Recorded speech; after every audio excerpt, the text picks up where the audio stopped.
Hi, I'm Joan Newcomb, and today's morning musings is what do you value? I'm doing a series of daily morning musings, and I'm using posts from my blog, Adventures in Density and Effort, as inspiration. Now, I wrote these a while back, and the world has completely changed since then. So if I encounter anything that's out of date, I'll give you the most recent information. And at the end, I'll summarize the topic based on what's going on in the world today. I also have some special offers, so stay tuned to the very end to see what they are. What do you value? As essence, there are no ethics. When you transcend the physical realm, there is no time, no space, no good or bad. Everything is joyous and expansive. There are no limitations. The universe creates from this space. When we squeeze ourselves into this itty-bitty living space called a body, we encounter density and effort and gain an emotional compass by which to set our values. Our core values are what we hold as important. It's how we make certain choices and why we may be unhappy in certain relationships or jobs. It's useful to know what your top 5 values are in order to make decisions and navigate yourself through life. For instance, perhaps you went into accounting because you had a core value of security, and in your mind, that meant having a secure job bringing in a steady income. And then you find yourself in a back office with your computer and software and a lot of facts and figures. Numbers are fun to play with, and so initially you enjoyed yourself, but after a while started getting depressed because you have another core value around communication, and in that back office, there aren't any people to talk to. Post-it notes and quick emails or texts aren't doing it for you, so it's time to rethink your work requirements. Another area our values impact us is in relationship. One partner may hold truth and honesty as their top 2 values. The other partner, those are lower down on their own list, but that person may have communication as number 1, so they talk a lot. Partner number 2 may initially feel that they're being told everything and later on discover partner number 1 lies by omission. This can create enormous conflict when trying to operate as a couple or in business. Look at the areas of your life in personal relationships, family, work, or play. Are there any that you are unsatisfied with? Perhaps these are out of balance with your core values. Your values may be completely obvious to you, or you may be completely oblivious to them. They may be so integral to you that you can't even see what they are, and you expect the rest of the world to have the same ones. Whenever you interact with people from different cultures or visit different countries, you'll encounter a new set of values. Some you'll agree with, and some you may not understand. When you know this, it's easier to get along with everyone or protect yourself in doing business with others. A playful way to figure out your values is to come up with a word list of different ones. Then remember times in your life when you had strong motivation to do something or act in certain ways. You can discover that a key value or values were what drove you to make your choices. You feel happy when your life lines up with your core values. So this week, I invite you to come up with 5 values that are important to you and notice the areas of your life where you're living by them and areas where they are missing. It may only take baby steps in these areas to make drastic transformation. Try this for 7 days and see what happens. Well, I will have to say that this is very current. We've been going through a huge collective evolution in quite a past few years, and collective values have changed a lot, and our internal values or our definitions of what those are have changed a lot as well. And when we feel like we don't fit into our lives or relationships, it's because we're still trying to operate over the old ones or the old definitions, and they're just not working for who we have evolved to be today. One thing that went through my head as I was talking about this too is I'm in the United States at this period of time of recording. We're going into a very heated election, and one of the core issues on the ballot is abortion. And it's a highly charged issue. There's a lot of people who have religious beliefs about it. But the thing that is coming to light is that in restricting abortion, it's actually restricting women's health care. Many women end up needing abortions for babies they really worked hard to conceive and really would love to have, and then turned out there's something wrong with the fetus. It's an ectopic pregnancy.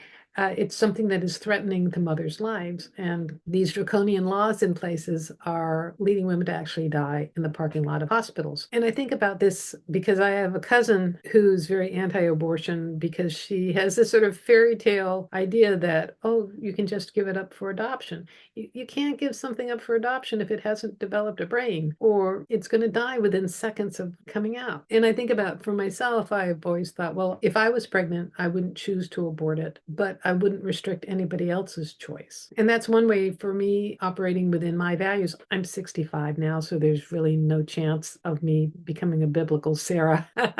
But I can choose to vote for any referendums on my ballot that want to protect women's health care and their rights, because it doesn't threaten my choice to do or not do something. It is allowing everyone the freedom to have their choice in their actions within their own values. So it's very interesting to observe what's going on, because it's the collective that is evolving to a new way of being, and it's being reflected in all these different issues and things we bump up against and people's different reactions to it. And as I say, my videos are all about navigating as consciousness and recognizing that you are infinite consciousness and how you want to navigate your life. So if you have anything you'd like to say about this video, please leave a comment below. I love to read your comments. And if you like this video, please share it with your family and friends and on your social media. You can click the like button or follow and subscribe, and that way it tells the algorithm to share this far and wide and get this out to someone who really needs to see this information. If you want a free sample of one of my consciousness techniques, click on the link below to the skybox technique. It'll give you an expanded perspective of your life as consciousness and give you some clues on how to navigate. And if you want some manifestation techniques, Manifesting Money and Miracles is my self-study course where you can learn how to energetically completely change your external circumstances. And if you want to know more, my website is joan-newcomb.com. There you can learn about my individual sessions where I take a look at you as consciousness and what's going on in your life today, and then I can answer any questions you might have, whether it's about your relationships, money, what's coming up in your future, and I can also talk to dead people, and it's all recorded just for you. And if you want to learn how to do this for yourself, that is, navigate your life as consciousness with the help of some consciousness techniques, Manifesting Money and Miracles is a great preparation for my coaching special where I work with you one-on-one and give you specifically chosen consciousness techniques